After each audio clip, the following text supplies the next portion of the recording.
Ei galera, bem-vindos ao Viajei na Maionese, meu novo podcast. Eu sou o Tom, eu decidi criar esse podcast pra gente poder conversar. Eu sou uma pessoa que eu falo muito no dia a dia, normalmente. Áudios pros meus amigos geralmente são podcasts. Então eu resolvi criar esse podcast pra eu falar com todo mundo. Todo mundo que quiser ouvir, estou aqui. E eu vou querer ouvir vocês também. Comentários, e-mails são bem-vindos pra gente trocar uma ideia. Coloquei esse nome, Viajei na Maionese. É pra gente dar umas viajadas mesmo. Falar de qualquer assunto, qualquer coisa mesmo. Vamos direto ao tema de hoje, que é um tema que eu gosto muito de falar sobre, que é coisas que atualmente a tecnologia substituiu, coisas que no passado faziam parte da nossa rotina e que atualmente elas foram completamente extintas. Então eu trouxe aqui uma lista de coisas. Então, a primeira coisa que eu coloquei aqui na minha lista foi alugar filmes. Atualmente a gente tem aqui os serviços de streamings diversos. Cada ano que passa tem mais. É até difícil atualmente você escolher um filme pra você ver, porque tem tanta opção que é difícil. São muitos serviços de streamings, são muitos filmes, todos os dias lançados mais e mais. E a produção de filme tem se tornado muito mais acessível, né, nos dias atuais. E séries também. Bom, não era bem assim. Quando eu era criança, a gente tinha que ir numa locadora. E essa locadora era um espaço com várias prateleiras que formavam corredores com centenas e centenas de opções de filmes. Eu não sei se chegavam a milhares de filmes, pelo menos a locadora que eu frequentava, ela não era tão absurda de grande. Então tinham centenas de filmes e eles eram separados por categorias. Então tinha um corredorzinho ali que era terror, suspense, comédia, documentário. Você tinha que tirar um tempo do seu dia pra poder ir lá pra alugar o filme, porque você ia sem saber muita informação, a não ser que alguém te recomendasse algum filme, né? Ah, um filme de terror, você vai na sessão de terror, pega o filme, pronto. A não ser que alguém já tivesse alugado aquele filme e só tivesse uma ou duas opções, duas fitas, né? No caso eram fitas cassete. Então assim, vamos supor que alguém te recomendou um filme do Exorcista, aí você vai lá, mas o filme do Exorcista já foi alugado. Então você ia ter que esperar até a próxima vez que você voltasse na locadora pra poder alugar aquele filme, porque você não ia poder. A não ser que você fosse pra uma outra locadora. Era bem limitado, às vezes. Eu lembro que tinha alguns filmes que eles tinham vários, assim, sabe? 5, por exemplo. 5 fitas daquela, enfim. Então, se você não tivesse uma recomendação, você ia com tempo. Geralmente no final de semana, minha mãe levava a gente ia lá. Passava ali uma meia hora, uma hora pra poder olhar os filmes e ler atrás a sinopse, né, do que se trata aquele filme, porque você não sabia, não tinha como você ficar vendo o trailer, não tinha YouTube, não tinha essas coisas que a gente tem hoje em dia. Era bem arcaico, né? E eu não lembro muito de ver, sinceramente, séries, porque eram mais filmes mesmo. Não sei se. Porque a série seria vários DVDs, várias fitas, né? Que formariam aquela série. Porque são muitos episódios, muitas horas. E um filme é geralmente ali umas 2 horas no máximo. Cabia tudo dentro de uma fita só. Me traz muita nostalgia lembrar disso. Porque era um evento, assim, sabe? Chegava no fim de semana e a gente ia lá, alugava aquela fita. Era geralmente no fim de semana tinha umas promoções que você pegava, não sei se era na sexta ou no sábado, e podia devolver na segunda. Então era diferente de alugar durante a semana. Quer dizer, você alugava durante a semana e você tinha que devolver no dia seguinte.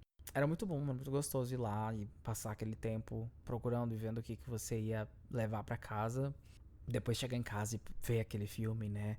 Tinha seu valor ali, tinha todo aquele trabalho, né? De ir lá, escolher, sentar e ver o filme, né? Então eu acho que tinha um valor ali um pouco maior no evento, né? De se ver um filme. Porque você tinha todo esse processo pra poder ver. Não era simplesmente ir na sua TV e ver um cardápio infinito de filmes e clicar. Enfim, se você não gostar, próximo, né? Você nem faz aquele esforço de continuar assistindo às vezes, porque você sabe que tem outras opções muito fáceis ali, acessíveis, que eram diferentes nessa época, de locadoras de filme, porque se você não gostou daquele filme, o máximo que você ia ter ali era o outro que você alugou, se você alugou vários, né? Eu lembro também que às vezes acontecia de o filme, a fita, né, no caso, tá estragada.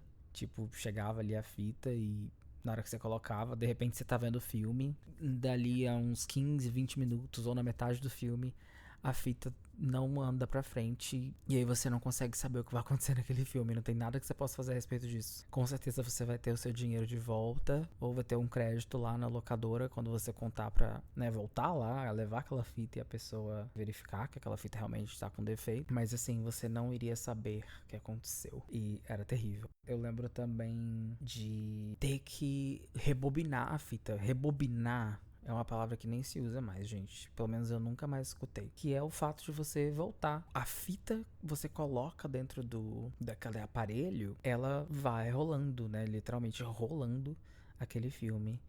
E aí chega no final, você precisa voltar. No caso, no aparelho de DVD, você tem que apertar o botão voltar e voltar todo aquele filme que você viu. Mas no caso, rapidinho, né? Demorava ali coisa de 2, 3 minutos, eu acho. E tinha essa função de rebobinar. Clica e volta tudo até o começo. Porque se você não fizesse isso, eles iam te cobrar uma taxa. Porque depois ia ser um trabalho da pessoa que trabalha lá naquela locadora, né? Pra poder fita. Imagina eles tendo que rebobinar a fita de todo mundo. Ia tomar muito tempo deles. Então tem essa taxa que eles cobram. Enfim, geralmente a gente rebobinava pra não ter que pagar essa taxa.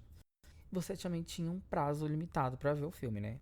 Você tinha que devolver. Alugou na sexta ou no sábado, devolve na segunda. E no domingo eles não abriam, pelo menos na minha cidade, que é a cidade do interior. Se você não alugou no final de semana, meu amor, você ia ficar sem ver filme no final de semana, tá? A não ser que você fosse ver os filmes da televisão. Mas você estaria sujeito ao filme que eles iriam colocar na televisão naquele dia.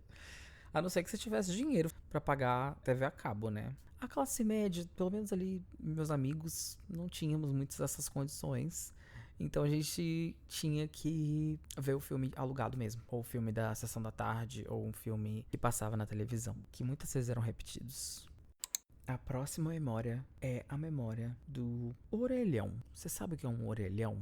Se você não sabe o que é um orelhão, meu amor, você deve ter 20 anos de idade, no máximo. Porque o orelhão, ele fez parte da minha infância. É este aparelho que fica na rua, né? Ele é um telefone público que as pessoas colocavam um cartão com créditos pra poder ligar pra alguém. Na minha casa, por exemplo, a gente não tinha telefone. Então a gente dependia do orelhão, que ficava em frente à minha casa, né? A gente tinha esse certo privilégio de ter um acesso mais fácil a um orelhão, né? Porque na minha rua, o único orelhão que tinha era aquele. Então, assim, se a pessoa que morasse na minha rua morasse a 20 casas da minha, ela teria que descer a rua inteira pra poder usar o orelhão. E chances eram de que o vizinho iria escutar ela na conversa, porque dava pra você ouvir. Você não tinha aquela privacidade, assim, a não ser que você falasse muito baixinho, né? Você tinha que ir lá, colocar uma fichinha que tinha, sei lá, 30 créditos. Esses créditos iam caindo, iam sendo comidos com o tempo, de acordo com os minutos que você iria falando. E eu lembro que você tinha que comprar ele, a ficha, né, nova no mercado, na farmácia, enfim, banca de jornal. E essas fichas eram por si só uma obra de arte. A minha avó colecionava essas fichas, que tinham um tamanho ali de um cartão de crédito, mais ou menos. E elas eram mais flexíveis, né? Mais fininhas, que dava pra você colecionar mesmo. Então tinham várias imagens e coleções de fichas diferentes. E as pessoas colecionavam isso. A minha avó tinha uma coleção gigantesca de fichas de telefone. Com centenas, centenas, centenas, assim. Eram muitos mesmo. E eu adorava, porque tinham. Era como se fosse. Alguns eram como se fossem cartões postais. Tinham cidades diferentes do mundo. Tinham outros que eram animais. Aí tinha, sei lá, biomas do Brasil. Aí tinha arara, macacos, enfim, várias fotos diferentes. Então eram fotografias lindas, coisas muito legais. E eram uma forma de promover artistas ali, sinceramente. Você via o trabalho de artistas, fotógrafos, né? Eu, como fotógrafo, imagina hoje em dia, se essas fichas existissem e eu tivesse as minhas fotos em fichas, assim, nossa, seria muito orgulhoso. E devia ser muito legal você ser um fotógrafo e ter a sua foto ali exposta numa ficha de telefone. Essas fichas, elas foram extintas, completamente extintas. Elas com certeza existem hoje em dia, se alguém colecionou e guardou aquela coleção. Infelizmente, a gente perdeu a coleção da minha avó. Até hoje não supero isso, porque, meu Deus, que valor sentimental e que valor histórico, né? Um caderno com centenas de fichas de telefone, com várias temáticas diferentes. Acho muito legal. Falando sobre a ficha de telefone e sobre o orelhão, só um fato, assim, que acontecia ali na rua onde eu morava. A minha casa, por exemplo, não tinha telefone. a minha avó morava embaixo da minha casa, né? Às vezes, a minha tia, que morava em outro estado, queria falar com a minha avó. E aí, ligava no orelhão, ninguém atendia. Sei lá se o orelhão tava com algum defeito naquele momento. Ela ia e ligava pra casa da vizinha. A gente era tão próximo à vizinhança, assim, tinha tanto esse senso de comunidade, que ligava pra vizinha. Aí, tipo assim, do nada, se você é a vizinha, você tá lá na sua casa, toca o telefone, você atende o telefone, alô? Aí a pessoa fala assim, aqui, eu tento ligar pra minha mãe, mas ela não tá atendendo. Você poderia ir lá na casa dela chamar ela pra eu falar com ela no seu telefone? Era basicamente assim, você acredita? Acontecia, eu sou testemunha de que isso acontecia mesmo. Então, assim, certeza que isso acontecia em vários lugares, não era só ali naquela minha rua. Tinha essa invasão ali da privacidade, mas que ao mesmo tempo era uma coisa de comunidade, assim, que totalmente se perdeu com o tempo. Eu, por exemplo, hoje em dia, eu não sei nem o nome da minha vizinha, onde eu moro, infelizmente, nesse prédio que eu moro, não tem essa cultura de você se conversar com seus vizinhos, sabe? Às vezes eu até tento, você tá ali num elevador, fala um oi, mas às vezes aquela pessoa você já vê que ela não tá muito afim, ou fica olhando pro celular. Então, enfim, esse senso de comunidade, já se perdeu. Eu acho que é inimaginável hoje em dia. Até porque não precisa, a gente tem nossos celulares e tal, né? Mas inimaginável essa questão de alguém ir na casa e tentar usar o telefone, né? Enfim. Próximo assunto é revelar fotos. Hoje em dia a gente tem nosso celular com câmeras magníficas. Essa realidade não era assim há 20 anos atrás. Há 20 anos atrás existiam sim celulares com câmeras, mas a qualidade era péssima. Então você imagina há 30 anos atrás.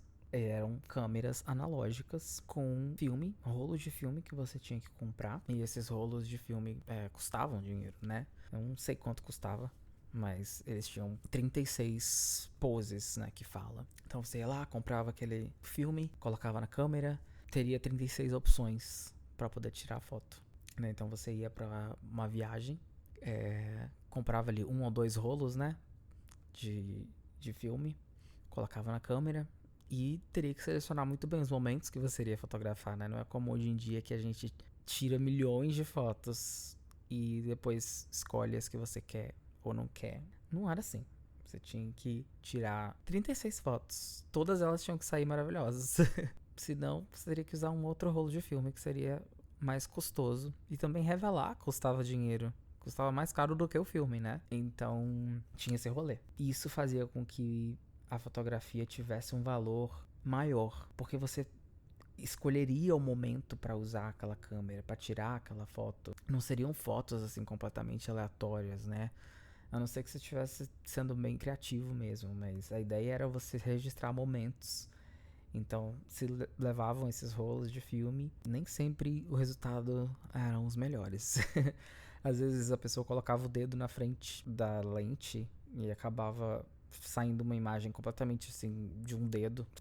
Às vezes na hora de revelar, ou a pessoa ela não usou muito bem a câmera e acabou abrindo ali de alguma forma e queimou todo aquele rolo. Então, assim, imagina, você viajou, foi lá pra Europa, ou sei lá, foi pra cidade vizinha, tirou aquele monte de fotos e aí chega lá pra revelar. Você deixa lá no estúdio onde eles revelariam e levava alguns dias às vezes, sabe? Pelo menos onde eu morava, às vezes demorava alguns dias. E aí você ia lá buscar e a pessoa falava, olha, infelizmente nenhuma salvou. Então você ficava só com a memória na sua cabeça, porque as fotos não sobreviveram. Terrível, não gosto nem de imaginar. Mas a fotografia analógica era a única forma de você fotografar, basicamente. E isso fazia com que os momentos eram muito mais, assim, as fotos eram muito mais valorizadas, né? Uma outra coisa que vinha com isso eram os álbuns de foto, né? Porque você revelava aquele monte de foto da viagem que você fez, do aniversário da sua sobrinha, do passeio com os amigos, eram reveladas e impressas, né? E aí se formavam álbuns de foto, que hoje em dia nós temos na nossa galeria do celular, né? Faz quanto tempo que você não vê um álbum de foto? Esses álbuns, eles eram muitas vezes ou separados por tema mesmo. Viagem pra capital, viagem pra praia. Aí tinha todas aquelas fotos da praia. Enfim, você provavelmente já viu algum álbum desses na sua família, mas eu lembro que muitas vezes a gente se juntava pra ver as fotos. Até hoje mesmo, quando a gente, né, se encontra, de vez em quando a gente senta pra ver fotos antigas. não é tão frequente mais. Eu lembro quando eu era criança que a gente tinha um dia que sentava todo mundo e ficava lá por horas olhando aquele monte de fotos, assim, viagens, aniversários e enfim.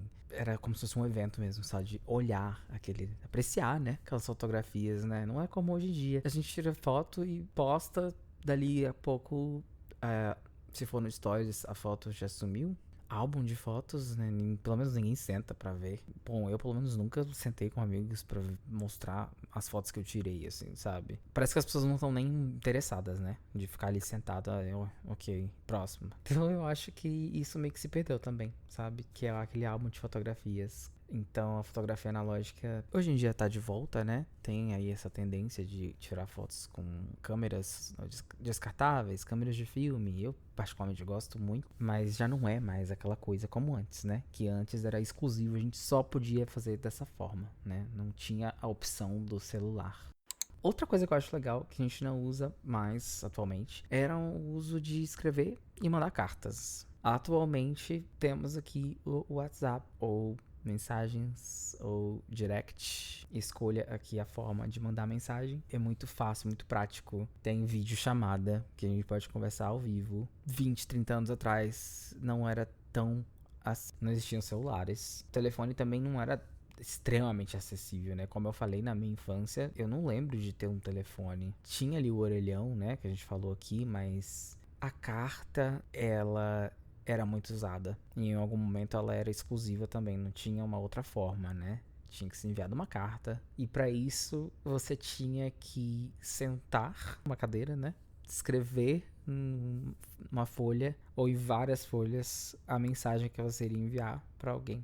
Né? Então teria que ser um momento muito especial também. Você teria que ser reservado o seu dia para sentar ali, parar o que você está fazendo, para escrever uma mensagem contando, né? Caso uma novidade ou há várias novidades, notícias ali para alguém. Eu recentemente tive a oportunidade de ler várias cartas que as minhas tias e minha mãe e minha avó trocavam nos anos 90. Inclusive eu li a carta que a minha mãe contou pra minha tia que estava grávida de mim. E é muito legal se você tiver a oportunidade de, sei lá, vai na casa da sua avó, conversa com seus pais ou tios, vê se eles têm cartas do passado que eles poderiam te mostrar, porque é muito legal, é muito bacana você ver como era. As pessoas tinham que realmente parar pra escrever. Isso é incrível. Eles sentavam, escreviam. E você tinha que pensar em todos os assuntos que você iria colocar naquela carta. E aquela carta iria ser enviada. Ou seja, você tinha que sair de casa, levar ela no correio, colocar ela, postar ela no correio.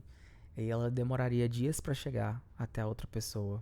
A outra pessoa iria receber sua carta super feliz. Teria que arrumar um momento também pra ler aquela carta, né? Às vezes a pessoa tá ocupada, ela teria que parar um tempo pra ela poder ler e apreciar aquela carta. E depois escrever de volta, né? Responder aquela carta, que levaria outros momentos. A pessoa sentar novamente, escrever a resposta, lembrar do que ela quer falar, colocar tudo condensado ali naquele papel e ir lá no correio e enviar novamente. Uma conversa que nunca acaba, né? E que nunca é completa, porque você imagina você ter que escrever tudo numa carta. Imagina tudo que eu falei até agora nesse podcast escrito. Demoraria horas e horas e horas para poder escrever. É muito mágico. A carta atualmente não é usado como antes. Se pode usar, ninguém impede você ir lá escrever uma carta e mandar. Acho até legal, mas é muito mais prático você pegar o seu celular e enviar um áudio ou ligar para a pessoa e já naquele momento já falar tudo sempre a falar, né? Eu não consigo nem imaginar como é que seria pra mim, que eu moro em outro país. Então, atualmente, tô a milhares de quilômetros da minha família. Então, você imagina você ter que se comunicar por carta morando em outro país. Seria muito mais difícil. A saudade seria muito maior. Eu acho que a videochamada, ela diminui muito a distância, porque você conversa aí. Parece que a pessoa tá ali com você. Você não consegue ter o cheiro e o toque físico, mas você consegue conversar em tempo real e matar a saudade, pôr o assunto em dia. Eu acho muito legal pensar nas cartas como é uma coisa que a gente precisava muito e que hoje em dia já não é mais aquela coisa, né?